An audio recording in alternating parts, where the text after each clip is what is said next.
Assalamualaikum warahmatullahi wabarakatuh. Apa kabar kalian? Semoga kalian baik-baik saja dan tetap diberikan kesehatan oleh Allah Subhanahu wa Ta'ala. Bantu channel kami dengan cara subscribe dan tekan tombol lonceng kalian. Terima kasih. Semoga kisah ini bermanfaat.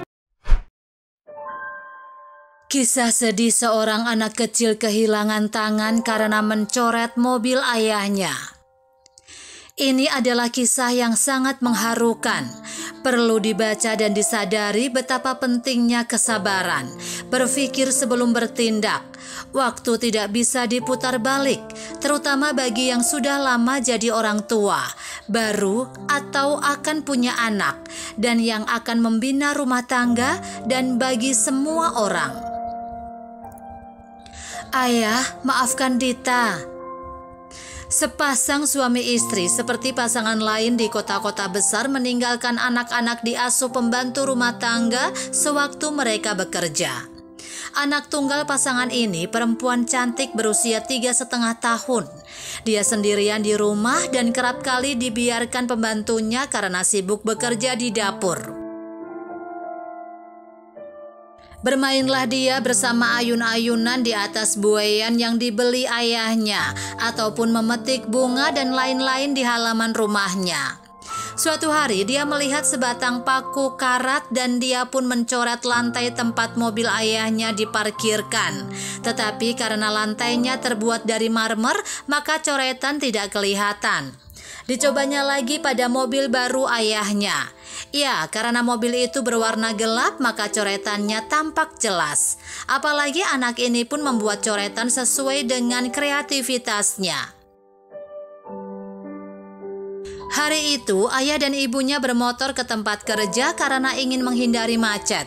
Setelah sebelah kanan mobil sudah penuh coretan, maka dia beralih ke sebelah kiri mobil. Dibuatnya gambar ibu dan ayahnya.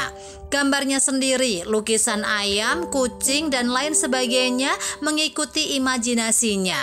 Kejadian itu berlangsung tanpa disadari oleh si pembantu rumah. Saat pulang petang, terkejutlah pasangan suami istri itu melihat mobil yang baru setahun dibeli dengan bayaran angsuran yang masih lama lunasnya. Si bapak yang belum lagi masuk ke rumah ini pun terus menjerit, "Kerjaan siapa ini?" Pembantu rumah yang tersentak dengan jeritan itu berlari keluar. Dia juga terkejut.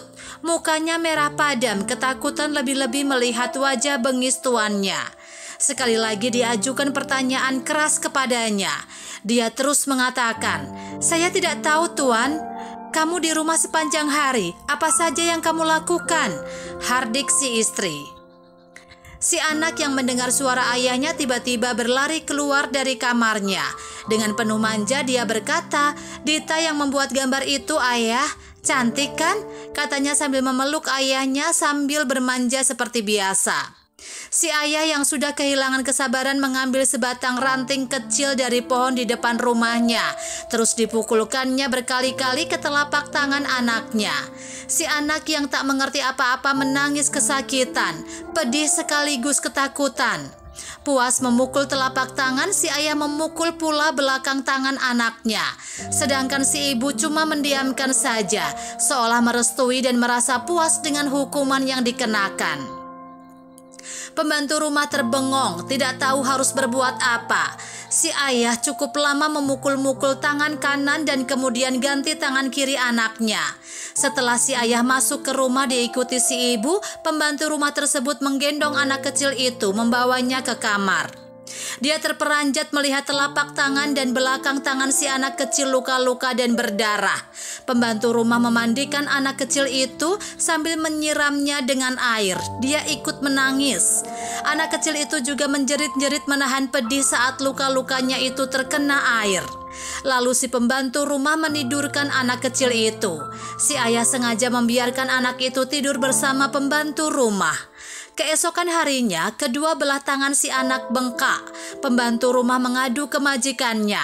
"Oleskan obat saja," jawab bapak si anak. Pulang dari kerja, dia tidak memperhatikan anak kecil itu yang menghabiskan waktu di kamar pembantu. Si ayah mau memberi pelajaran pada anaknya. 3 hari berlalu, si ayah tidak pernah menjenguk anaknya, sementara si ibu juga begitu. Meski setiap hari bertanya pada pembantu rumah.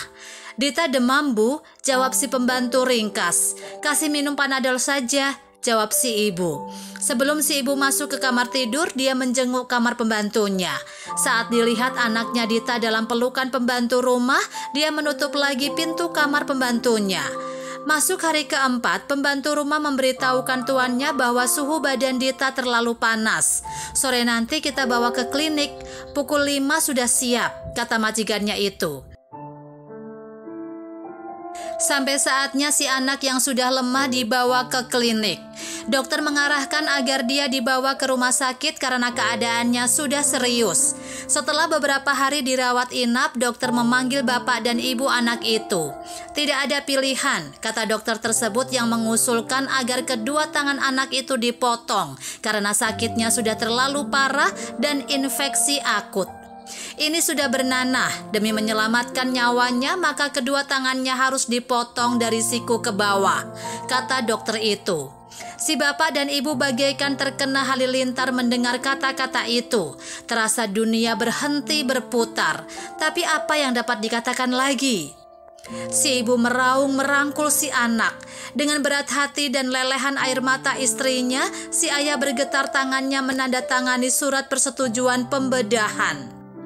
Keluar dari ruang bedah selepas obat bius yang disuntikan habis, si anak menangis kesakitan. Dia juga keheranan melihat kedua tangannya berbalut kasa putih. Ditatapnya muka ayah dan ibunya, kemudian ke wajah pembantu rumah. Dia mengerutkan dahi melihat mereka semua menangis. Dalam siksaan menahan sakit, si anak bersuara dalam linangan air mata. "Ayah, ibu, Dita tidak akan melakukannya lagi. Dita tidak mau lagi ayah pukul. Dita tidak mau jahat lagi. Dita sayang ayah, sayang ibu," katanya berulang kali membuat si ibu gagal menahan rasa sedihnya.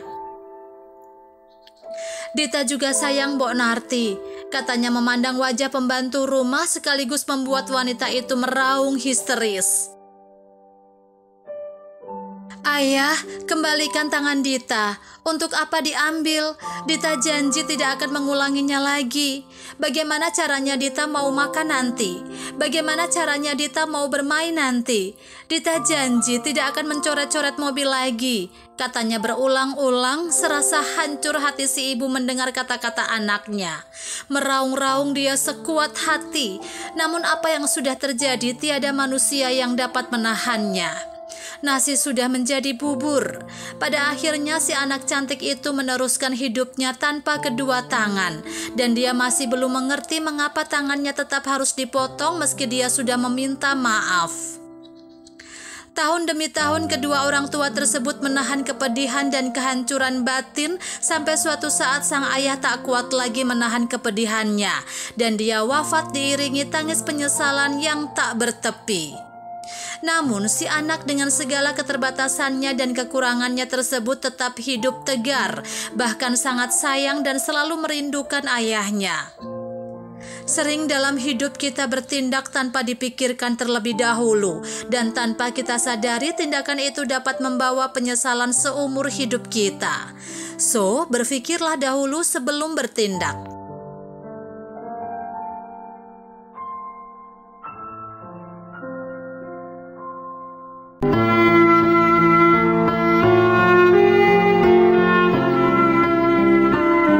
Assalamualaikum warahmatullahi wabarakatuh. Apa kabar kalian? Semoga kalian baik-baik saja dan tetap diberikan kesehatan oleh Allah Subhanahu wa taala. Bantu channel kami dengan cara subscribe dan tekan tombol lonceng kalian. Terima kasih. Semoga kisah ini bermanfaat.